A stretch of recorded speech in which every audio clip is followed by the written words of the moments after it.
As you all know, I'm really quite positive on the Steam Deck. I'm looking forward to its release and I'm happy to buy into the hype. But I also believe I have realistic expectations. I have a handheld gaming PC and I know what these APUs are generally capable of. I now have had some experience with Linux gaming and I have a solid understanding of that as well. So I know that there will be ups and downs with the Steam Deck. I've given a lot of the hype on this channel, but I'm not sure that I properly communicated some of the more sober realities of the Steam Deck in my videos. That's why today we're going to talk about AAA gaming on the Steam Deck. Valve has its eyes set on the Steam Deck being an excellent way to play AAA games on the go for years to come. In today's video, I'm going to give you 5 hurdles that Valve is going to have to overcome for that to be a reality. Let's get into it.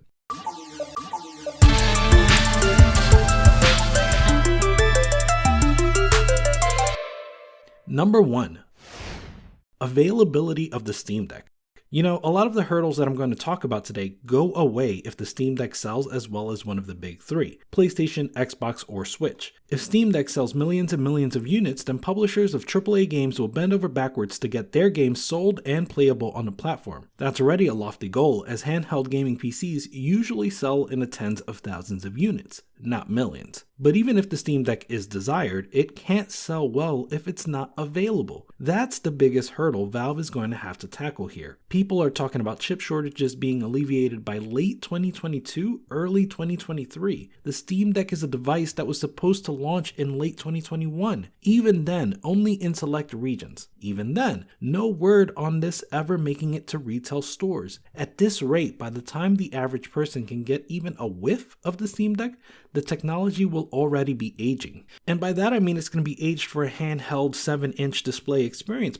But then consider that many people will want to play this device docked to their big screen. By late 2022, we may hear about a Switch successor and Pro models of Xbox and PlayStation. A PC playing games at 720p on your big screen will be even less attractive of a proposition than it is today. If the deck is not available, then it loses steam. I mean, you and I will still want one, but a lot of my more mainstream friends have already begun to lose interest. My best friend decided to buy a Switch OLED instead. Every customer loss is less reason for a publisher to target this hardware and operating system specifically. Games will still work because it's a PC, but will they be deck verified? Will they be Proton compatible? Will they implement cloud saves and suspends? Will they run 800p or sub-native? Will they be 30 FPS? If Steam Deck doesn't sell in the multiple millions of units, publishers will not prioritize their spending here. And in order to sell that much, the Steam Deck is going to need to be available. It will eventually have to make it to worldwide audiences and retail stores. And the longer they wait, the more competition they'll have. That's why availability is the number 1 hurdle Valve is going to have to overcome in order to make AAA gaming on the Steam Deck a worthwhile experience. Hopefully, you think this video is a worthwhile experience. If you think I'm doing a good job, hit the like button. If you like this sort of content, be sure to subscribe and slap the bell for more. I'm gunning for 10,000 subscribers before the launch of the Steam Deck, and you can help me get there. Let's go!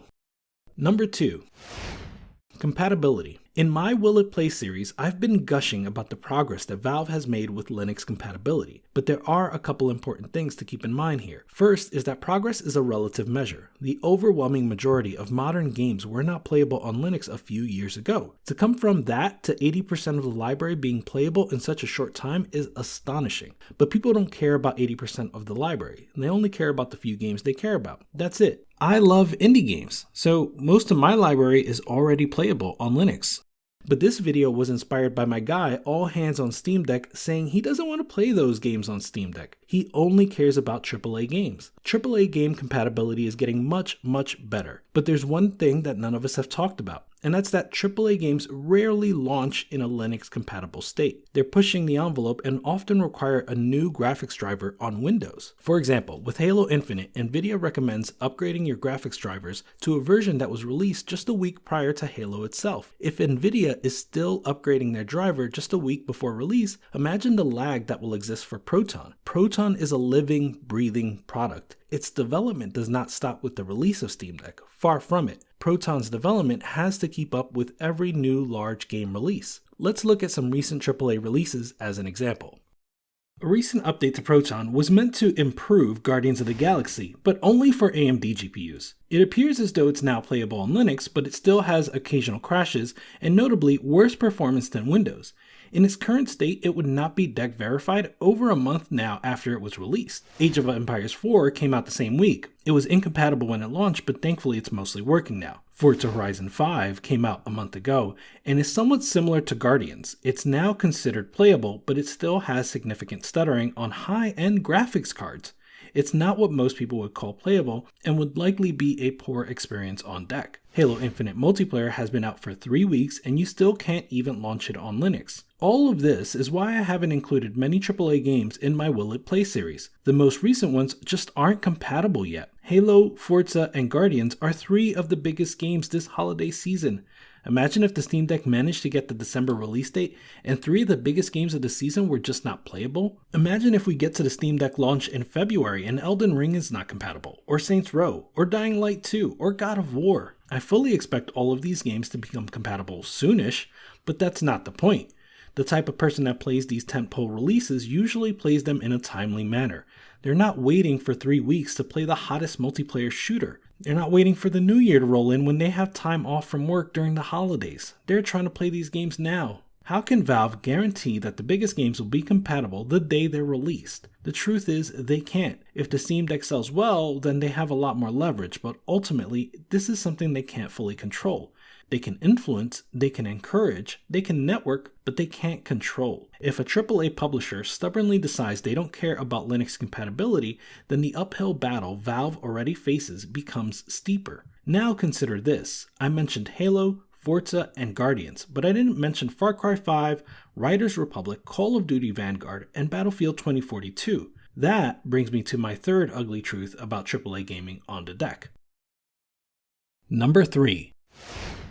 Alternative Storefronts. Steam is not the only way to buy games on PC. It's not even the only way to buy games on Linux. Shout out to Itch.io. With the Steam Deck, Valve is looking to give publishers a reason to come back to selling their games on Steam. I reported that Ubi may be coming back to Steam in a recent video. Microsoft has been doing a good job of selling all their games on Steam in addition to the Windows Store. The Japanese publishers that have been making consistent PC ports are all on Steam. And even Sony seems to be joining the party.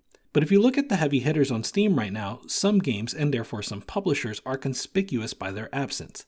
League of Legends, World of Warcraft, Minecraft, Fortnite, Roblox, Rocket League, Overwatch, Rainbow Six Siege, Valorant, and Genshin Impact are all missing. Why wouldn't they be? Why would the absolute best-selling games give up a 30% cut if they could just release it on their own storefront? Or even sign a more favorable deal with Epic? Valve has made a sort of unintentional slogan of, "It's a PC." That slogan answers any questions that comes to them. Can I install Discord? Yes, it's a PC. Can I install Windows? Yes, it's a PC. You get the idea. But this slogan cuts both ways. A PC is an open platform where anyone is free to sell their games on their own storefront. Valve is comfortable with this notion. Valve knows that they might not have some of the biggest games on their platform. But are you comfortable with that? Is the average mainstream consumer comfortable with the fact that the latest Call of Duty and the latest Battlefield aren't on Steam?